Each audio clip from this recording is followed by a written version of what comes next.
Bava Metzia teaches us the laws of Hashavas Aveda. These are complicated halachas, which deal with Yiush, when the owner still owns the object, lifnim mishra sedin, giving back because this is the proper Torah way, even when the halacha leaves room for another way, hinuach, when an object should not be moved at all, as doing so likely inconveniences the owner and more. In all doubtful cases, the Rav should be consulted. Scene 1. The rules of lost objects. When you find a lost object, how do you decide if you keep it or return it? It depends if it has a simon, or if it looks like the owner didn't give up on finding it. You might have to return it, but it's not always simple. Right, even something without a clear simon might not be hefker. The owner might not even know it's lost yet. Sometimes the location itself can be a simon. And exactly, if it looks like it was placed there intentionally, we should leave it alone. Even if you're not sure, if there's a chance someone left it intentionally, don't move it. Scene 2. In the classroom. Let's give you a basic halachic rule is, once someone gives up hope of finding their object, Yiush, it's no longer theirs. But what if they should give up, even if they haven't yet? That's a machlekes between Abaye and Rebbe. Rebbe holds that if there's no chance of recovering the object, that some take it from the owners that others can benefit. Abaye disagrees. He says that we can't take something from someone unless they actively give it up. What are other unclear cases? For example, a simon has 3 days, a simon that's made to be trampled. A simon habami ela, a simon that appears on its own, like if pottery falls into a ground or fixed. The Gemara debates whether these count or not. Like loaves in the street? Exactly. The Gemara discusses loaves with and without smuggling. All agree that private loaves must be announced. The disagreement is about public loaves that might be trampled. Rava says that even trampled simon is still a simon. Rapa says it's not because it'll be destroyed quickly and the owner gives it up immediately when he loses it. But we still announce them. Why? Because bread is special. We don't ignore it or let it get ruined. If a simon is intentionally placed, like designs or seeds, it will last because the bread is treated with care. This is called ein mabrin al echem, that we don't pass by food. But the Gemara doesn't mention one of the possible explanations. Which is? That both types of simon are valid, but passing by food is also, so we return it anyway. The Gemara probably doesn't bring this because making something usher needs a source. The Rabbah, who says that a simon that's made to trample is not a simon, needs to learn that we don't walk past bread in order for the Mishnah to be understood. Yet, in Rabbah's opinion, we seem to have nowhere to learn this from, and therefore nowhere to make it clearly usher according to this opinion. Scene 3. Simla, a story kit. But that feels amazing. Thank you, carpenter. Thank you, chiropractor. Hey, what's this? A shirt? No simon, right? I'll just keep it. Stop! Whoa, who said that? I am a storytelling device to teach you a lesson through dramatic interruption. Okay, what lesson? A simla is mentioned specifically in the Mishnah. If someone can provide even a minimal simon or an aid, you may not keep it. But how do I know when to give up looking for the owner? You spread the word and see what happens. If there is no claimant, you hold on to it. And if it is not a unique object, you make a note of its value for once the owner returns, or for when Eliyahu Navi comes. Okay, good to know. And wait, am I hallucinating? Silence! You have learnt. Goodbye. Never wanted it anyway. Now whose is it?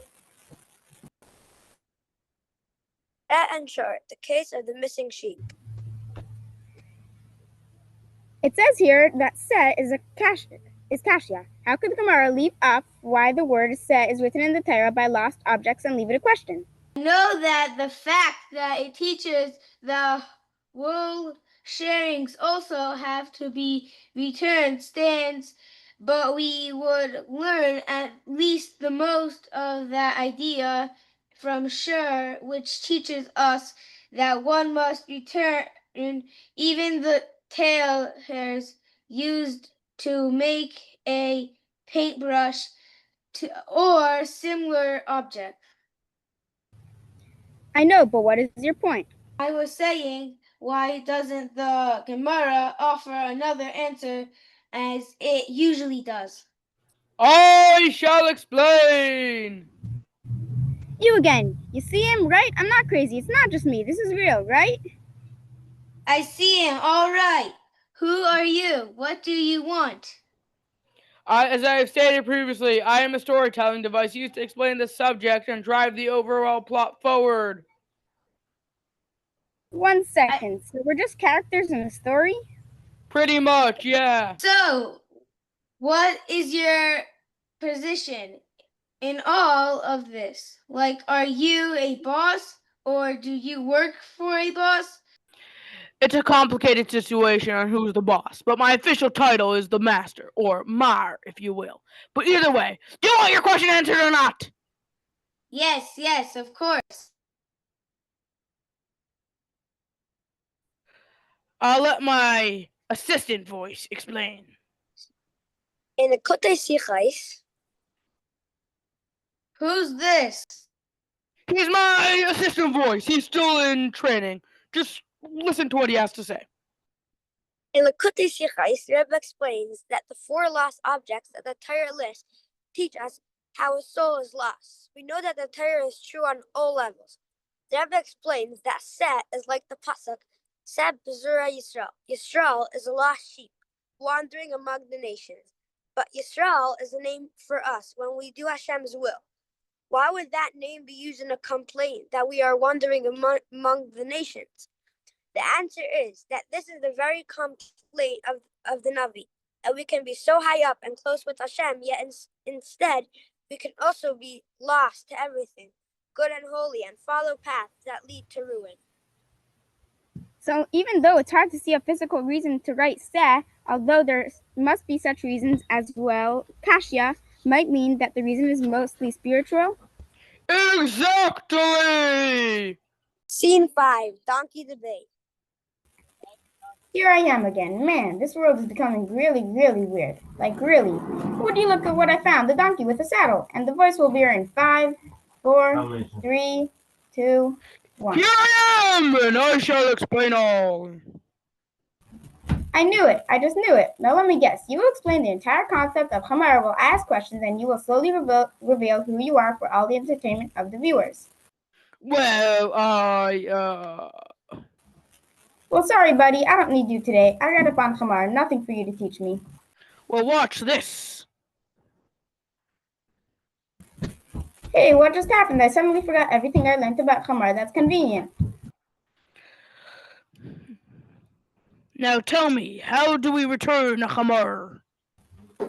Maybe we return it by any simanim on the Hamar itself? Wrong!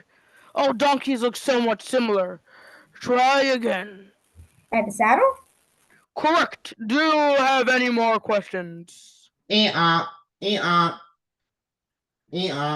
if it is a born saddle?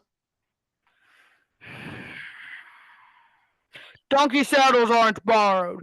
They need to fit exact, or the donkey itches. Scene 6, Mari Bar Isik. Finally, we have the case of Mari Bar Isik, whose shape grouper offered the sages fruits on his behalf. He seemed pleasure. This teaches us that even when the owner seems pleased, you might be worried that the owner is just saving face. Although he might really be pleased, we just have no way of knowing this.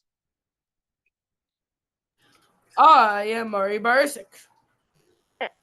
And I'm Yosef Barisik, otherwise known as Cowboy Joe. My friends call me Yosef Marudichota.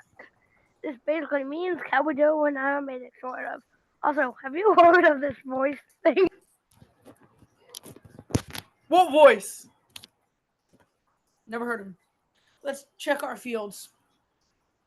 Totally not suspiciously. We have 3 chachamim here. What's our sharecropper doing? What's a sharecropper anyways? Wow. We work together, you own half my properties, and you still don't know what a sharecropper is. He works for us and gets part of all the crops that grow. In some places is a quarter, and some a third, some a half, depending on what's usual for the place.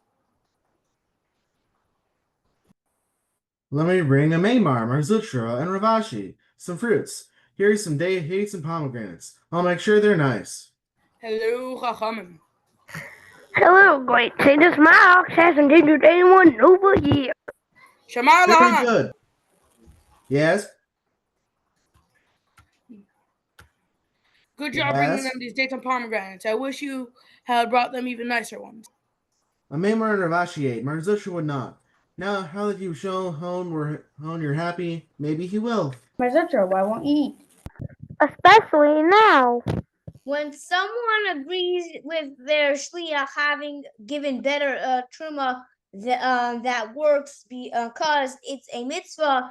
With guests agreeing after the fact may be out of embarrassment, I still won't eat. And these are some of the main cases in Eilu Metzios. Hope you've learned many useful Torah ideas. And that's a wrap. That's a wrap.